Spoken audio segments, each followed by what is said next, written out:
예, 안녕하십니까. 자, 오늘은 또 적천수를 강의하는 날입니다. 가장 두 번째예요.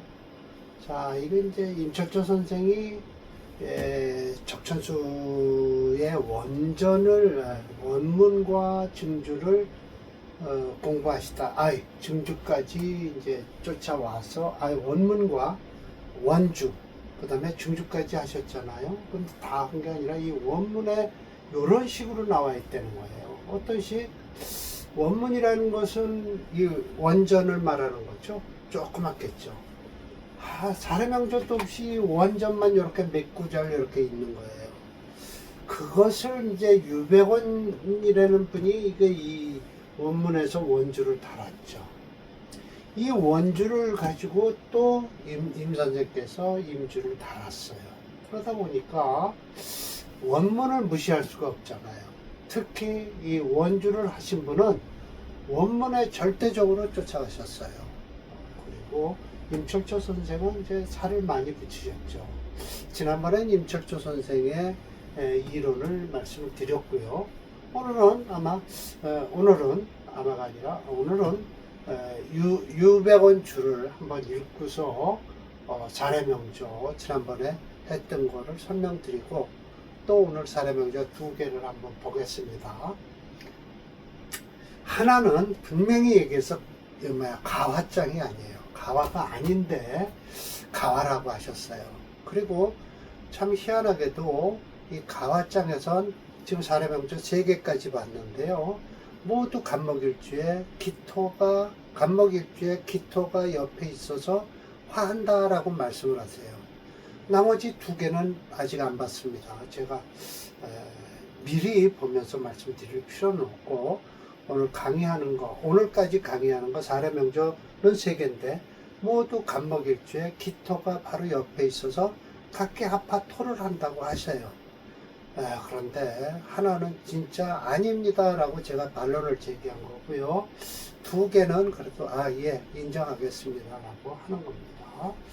자, 가화진 역시 답이 원문에 이렇게 되어 있습니다. 가화가 된 사람도 역시 귀함이 많다. 그러나 이 고화나 이성들이 많다는 거예요. 가화가. 그런 사람들도 능출류라고 해서 그런 종류 중에서도 출세할 수 있다라는 것이죠. 고화라는 건 참 어려서 안타깝죠. 이성바지도 마찬가지예요. 일단 아버지와 엄마가 헤어졌고요. 엄마를 쫓아서 다른 남자한테 가갖고 이성. 요즘은 진짜 그 간 사람의 남자가 바뀐 성을 따른다고 하는데 옛날엔 그렇게 할 수 없었죠. 아버지가 박씨면 아버지가 박씨인데 제가 박씨지만요. 그 나의 마누라가 나를 데리고 우리 아들을 데리고 딴 남자한테 시집을 가면 나는 성을 바꿀 수가 없었어요. 근데 요즘은 성을 바꿀 수 있다고 합니다. 김씨한테 가면 엄마가 김씨한테 나를 데리고 가면 나의 부인이 김씨한테 나의 아들을 데려가면 김아무개로 바꾼다고 하대요. 그럼 이성이 안 되겠죠. 그래서 옛날에 이성 바지가 확 눈에 띄었죠. 창피한 일이죠. 아버지는 김씨인데 분명히 아들은 박누구시로 돼 있으면 저거 분명히 엄마가 데려온 아이 아니냐. 그래서 이성바지가 되는 거예요. 그러나 고아나 이성바지도 능히 그 사람들 부류 중에서 동기들 중에서 출세도 할 수 있다. 이 가화장이라는 걸 설명하기를 그렇게 말씀하시더라 이거예요. 원문에서 원주는요 원문을 그대로 따라서 하신 거예요. 자 봅시다. 자 일주가 고약해요. 자 일주가 고약하고 약해요. 일주가 고약하고서 합신이 진신이라면 불능보라 능히 하지 않을 수가 없어요. 그런데 라고 해야죠. 그런데 암암리에 일주를 돕는 게 있어요. 안부 일주. 암암리에 돕는 것이 있어요. 참 그것 때문에 갈까 말까 하는 거예요. 이 자식을 데려가야 되냐 말아야 되냐. 그런데 더군다나 합신이 또한 허약해요. 그런데도 무용이 운지라고 해서 이게 용이 왜 들어갔을까요? 라고 하면요. 합한시는 지난번에도 얘기했듯이 갑기합화토가 된다라는 것은요. 예, 갑기합화토라고 하는 것은 이 갑과 토가 합했다라는 것은 무엇서부터 시작을 한다? 갑자을축에서부터 시작해요. 갑자을축, 병인, 정묘, 무진 이렇게 나오잖아요. 그러니까 이 진토 속에 진토 위에 무토가 있잖아요. 베이실라나 모르지만 그래서 하나 둘셋넷 다섯 번째에 무토가 오는데 갑을 병정무 하는데 그 바로 밑에 있는 이 오행이 바로 화했다라고 해서 바로 밑에 있는 오행이 진토인데 진토가 바로 위에 있는 이 무토와 화했다 해서 용을 만나면 이 변했다라고 하는 거예요. 그러니까 토로 변했다는 거죠. 그렇게 하면 을경합화 하면 뭐서부터 시작할까요? 화니까는 을경합금 했으니까 금서부터 시작하니까 뭐서부터 할까요? 병자 정축 무인 기묘 경진 신사 경진 했잖아요. 경금이 화한 거예요. 그렇게 하면 됩니다. 그래서 용의 운이란 그 화한 운이 아니더라면 즉 부진화 진짜로 화할 수가 없어요. 그래서 세운에서 부기합신 그 합한신을 도와주면 그러니까 전부 각기합화토인데요. 지금 여태까지 설명하는 건요. 화운이 들어오면 좋다라고 설명을 하세요. 그런데 두 번째 사주는요. 조후로 봐서 화운이 들어왔겠죠. 또 세 번째 사주도 마찬가지예요. 겨울에 태어난 간목일주가요. 기토가 옆에 있다고 해서 화를 좋아하는 건 겨울에 태어난 간목은요. 화 좋아할 수밖에 없어요. 조우적으로요. 일단 그래요. 제법 귀신. 그래서 합한신을 이렇게 세워갖고 그 귀신을 눌러주기만 하면 비록 수위 가화, 비록 가화라고 할지라도 역시 부기를 취할 수 있다. 비록 이성고화라고 하더라도 수없이 설명했어요. 이성고화라도 역시 가출류 발췌라고 뛰어나다라는 뜻이에요. 그러나 그 사람 성진에 대해서 말씀하십니다. 그 사람은 많이 집체라고 해서 고집과 체에 머무르는 거예요. 출세할 때 뭔가 모르게 어렵고요. 편요라고 해서 요인가요? 이거 잘못되네요. 한쪽으로 삐딱한 마음을 가지고 있는 거예요. 고집스러운 거예요. 제가 이걸 요라고 읽어야 되나요? 작사둔전 하는 일이 막혀요. 자꾸만. 그래서 권력흠수라고 해서 이 권력흠수는 바로 이성고화가 권력흠수가 되겠죠. 일단 살아가는데 어려움은 있다라는 거예요. 대운에서 그렇게 그러니까 그 화운이 들어요. 각기합화토를 가지고 전부 설명을 하시다 보니까 화운이 좋다 설명을 하세요. 근데 이 첫 번째 사주는 화가 좋다라고 하신 것은 분명히 저는 인정을 합니다. 각기합화토다라고 저는 인정을 했어요. 이것은요. 이 묘목 하나만 있으니까 각기합토하고 밑에 이 수가 있어서 인성이 있어서 쫓아가려고 그러질 않아요. 더군다나 이 수운으로 흐르니까요. 그런데 이 화운에서 수를 제거해서 좋은 운이 됐겠죠. 무진대운도 괜찮은데 이 진토는 아마 자진수국을 해서 자수가 살아날 것 같아요. 그래서 한 3대운이에요. 그러니까 결국은 원주에서 설명했듯이 이렇게 좋은 운만 잠깐 좋지 그 이외에는 별로 좋지 않다. 이 가을의 간목이죠. 그래서 조로 봐도 간목은 화를 필요로 한다라고 설명이 되죠. 일단 이거 가종적격으로 제가 봤습니다. 가종적격은 뭐예요? 토로 변했다라는 거예요. 근데 이 묘목과 이 자수가 있어서 과연 종제를 할 수 있을까라고 했는데 이 화운에 발복을 했다라고 설명을 하세요. 그러니까 발복이라는 것은 곧 향방까지 됐나요? 향방 됐네요. 경호기사에 금방까지 됐네요. 미운의 자수를 깨고요. 맞습니다. 이건 지난번에 설명을 드렸고요. 자, 오늘 요거 한번 봅시다. 화토격을 제가 인정했죠. 근데 이것은 절대 저는 인정할 수가 없습니다. 예. 이건 분명히 인수격입니다. 이렇게 수가 강한데 각기 합토가 되겠습니까? 안 됩니다. 겨울에 태어난 간목일주기 때문에 자진수구까지 했어요. 이건 분명히 얘기해서 억부론을 하든 격국론을 하든 이거는 인수격이 맞습니다. 그러나 겨울에 태어났긴 간목일주니까 뭐로 보면 돼요? 초로 봐서 화를 용신으로 하겠다라고 하면 목대운도 괜찮죠. 예. 목대운도 괜찮습니다. 그런데 목대운도 괜찮은데 바로 이 진대운이 되면 어떨까요? 신자진 수국을 이루니까 더 추워지죠. 화도 꺼지고요.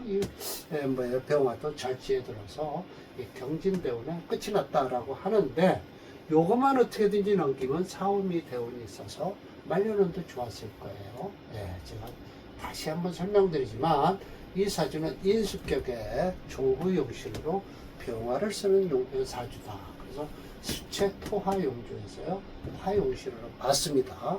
절대 가화기격 아닙니다. 절대. 자, 봅시다. 철저님은 이렇게 설명하세요. 간목생호 중동이다. 자월이죠? 해자? 네, 자월 중동이에요. 인수당원을 했어요. 그럼 안 변하죠. 절대. 본시 살인상생이라고 하죠. 만약 자의 절지, 신금이에요. 절지만 없었다면, 불수수생. 예. 그러니까, 수가 생하는 것을 받아들이질 못했을 것이다. 라는 거예요. 허해서. 예, 극히 허해서. 그래서 기토해서 탐합. 예, 저 탐합을 했다고 하지만 절대 탐합 못 합니다. 합신, 비록 진인데도 신령을 했기 때문에 필래, 병화지생, 이거 계절로 보는 겁니다. 그래서 백이 한응직인데 꺼리는 것은 왕이 병령, 사령을 했잖아요. 자수니까. 즉 화가 허해서 허탈하다. 불능생부, 뭐를 생부하지 못할까요? 갑기, 합화, 토를 생하지 못한다는 뜻이에요. 그래서 화신은 가짜이면서도 또 불청, 깨끗하지가 않다. 그 원인이 인품부단의 성질이 아주 그러니까 한마디로 일정치 않았다. 부단이라는 것은 한마디로 왔다 갔다 한다는 뜻이에요. 경진운에 가보년, 이 가보년은 왜 썼는지 모르지만 가보년은 좋은데 경진대운은 안 좋겠죠. 극목생토하는 바람에 중향방 불사했다. 향방까지는 올랐지만 벼슬길에 요 가보운에 향방이 됐지만 벼슬길로는 갈 수가 없습니다. 세운이 좋았던 것이죠. 극목생토했다고 했잖아요. 그렇습니다. 그래서 증주자인 철저님은 이 명주를 왜 가장에 넣었을까요? 아마도 각기합파 토격에 병화를 시신으로 삼으려는 듯한데 이 명주는 일반격으로 풀어도 병화가 용신이 되는 명주다. 그리고 중년대운, 목대운은 시신이에요. 여품자의 실망감이 매우 크다. 이와 같은 명주가 바로 조우가 필요한 명주죠. 한목향양이에요. 그런데 시제 사화를 뿌리에든 병화가 월간을 투출해서 추위를 풀어주고 있다. 하지만 경진대원 진토가 들어와서 신자진 수국을 이루고 일주인 간목의 뿌리가 얼어서 활동을 못하는 것이다. 이 시기에 요즘 같으면 한 10년만 경진대원만 넘기면 산속에 들어가 살고 나면 다음 때는 지지에 사호화가 들어와서 벼슬은 못해도 말년에 편안한 여성을 보낼 수 있다. 이런 사주가요. 좀 중년에 고생을 해도 요즘 같으면요 말년은 괜찮은 사주입니다. 자, 프로그램에서 보면요 수가 6.4예요 목 괜찮습니다. 화 괜찮고요 토도 괜찮고 금은 좀 그러네요. 수금이 강한 명주죠. 수체 토화 용조입니다. 그래서 토야 이제 용적은 좀 부족하다 하더라도 병화를 쓴다라고 하면 목대운은 좋은 겁니다.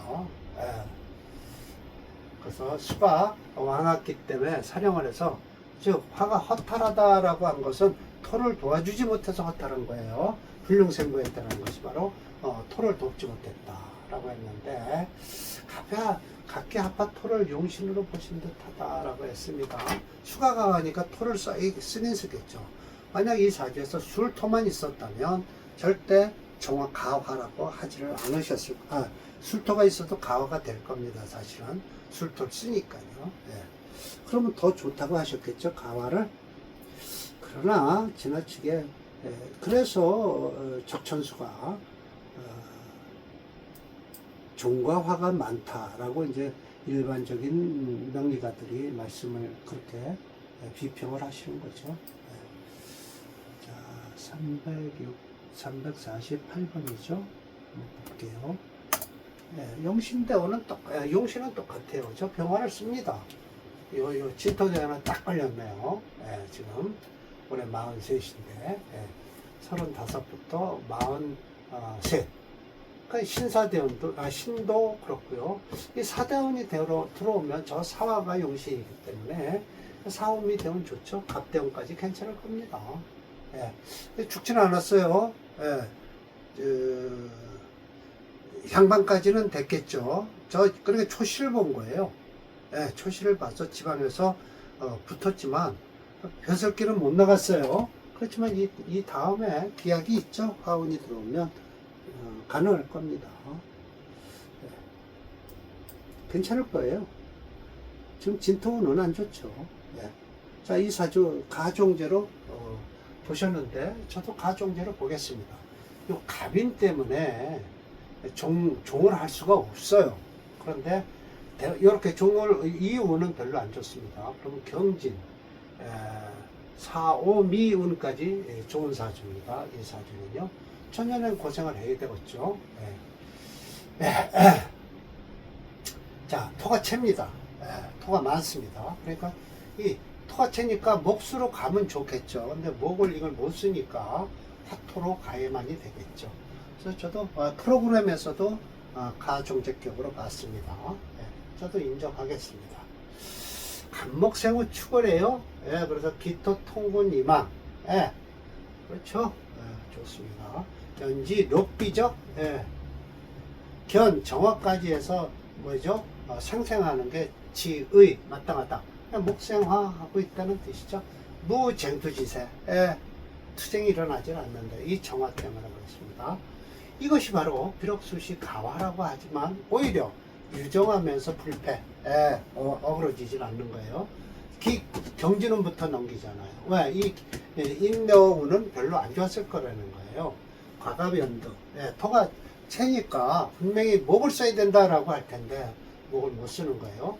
신사이모 남방화지에 생적 화신하는 바람에 사지 황당까지 지낸 사람이다 라고 했어요. 미통까지 좋습니다. 이 사주. 좋은 사주입니다. 이 명조 역시 시간, 이거 한문으로 바꿔야 되겠습니다. 천간의 시천간의 기토와 일간의 간목이 합을 해서 섣달 축월이죠. 간목일주가 한목향양의 사주다. 특히 이 명절은 갑기 합화 토격이 되었으므로 이 화노행이 용신이고요. 이를 생하는 화오행이 희시다. 이 명절의 대운이 바로 때를 기다리는 대운, 토용신의 화이신을 맞이했기 때문이다.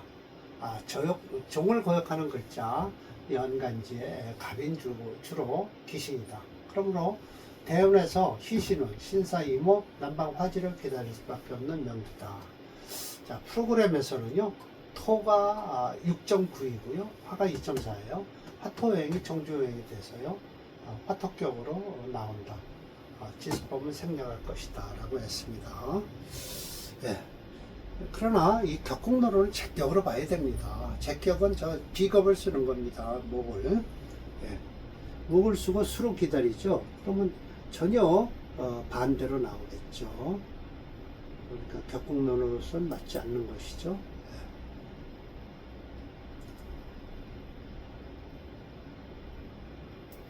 자, 봅시다. 화토격이에요. 지금 개수대운은 그래도 아무 관계 없습니다. 기토가 막아주니까요. 이 미토대운에서 간목대운까지는 괜찮습니다. 신유대운이 돼도 이 토체라 그렇게 어렵게는 안 해요. 병술대운 좋죠. 신유대운도요 토체이기 때문에 저 갑인을 극하니까 오히려 괜찮습니다. 이게 화용신으로 잡아놨습니다. 오히려 목용신이라면 목은 안 되죠. 토용신이라면 어떨까요? 이게 뭐야, 인묘가 빨갛게 나오겠죠. 제가 건드리진 않았습니다. 화용신으로 하는 것을요. 자, 그러면 오늘 이제 하나는 격을 인정했고요. 가화를 인정했고요. 하나는 가화가 안 된다고 제가 아주 말씀을 드렸습니다. 다음 사주는 무게합화된 것을 따지네요. 무게합화 합격인데 한번 이것도 뭐 그럭저럭 합격으로 인정을 할 수도 있겠네요. 이거 해수가 있네요. 해묘이 목복을 해서 아마 합격으로 보실 수도 있네요. 근데 다음번에 또 연구를 하면 될 겁니다. 자, 오늘 강의 이걸로 마치도록 하겠습니다. 좀 제가 아주 매우 강의하기가 매끄럽지가 않네요. 자, 오늘 강의 마치겠습니다.